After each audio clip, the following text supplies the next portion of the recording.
La police a peur de ces autonomes du Schwarzer Bloc, militants d'extrême gauche qui, pour la violence, n'ont rien à envier à l'extrême droite. Depuis les années 80, une nouvelle technique de manifestation est née en Allemagne, les blocs noirs, les Black Blocs. Le but, agir en restant groupés de façon anonyme. Au départ, une volonté, défendre des squats de Berlin-Ouest. Mais rapidement, le combat s'élargit et s'internationalise. 1999, les Black Blocs, ce mouvement anarchiste et anticapitaliste, se montrent au grand jour. Pour la première fois, ils sont médiatisés. L'histoire retiendra que le couvre-feu a été instauré dans les rues de Seattle au soir de l'ouverture du sommet de l'OMC. Impossible de dresser le profil type. Pas de hiérarchie, pas d'organisation.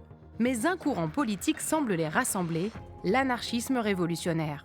Défoncer un distributeur de billets, on est vraiment dans le symbole. On n'est pas en train de dire, voilà, le système qu'on préconise est un système dans lequel tout le monde aura le droit de défoncer un distributeur de billets. Défoncer une banque, c'est rappeler au monde qu'à l'heure actuelle, on ne génère de la richesse que pour en faire du profit.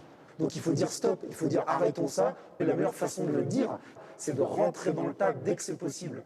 C'est pas en allant manifester en bêlant d'un point à un autre à 500 000, quoi.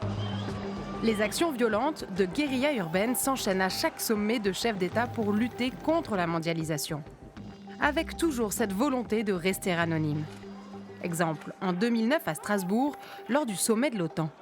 En fin d'après-midi, la police, à la recherche de casseurs, filtre la dispersion des derniers manifestants. Quelques mètres avant ce barrage, voici ce que nous découvrons. Une multitude de vêtements noirs et des protège-tibias. Les Black Blocs ont tout abandonné sur place. La plupart sont probablement sortis sans être inquiétés. Mais au fil des ans, les Black Blocs investissent aussi d'autres combats, comme les ZAD, par exemple, à Notre-Dame-des-Landes.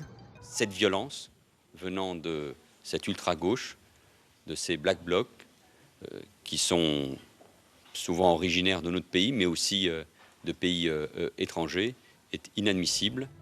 Notre-Dame-des-Landes, Sivens, loi travail et maintenant Gilets jaunes, les Black Blocs sont de toutes les manifestations avec la même technique que dans les années 80. Faire bloc, s'anonymiser et s'attaquer au symbole du pouvoir.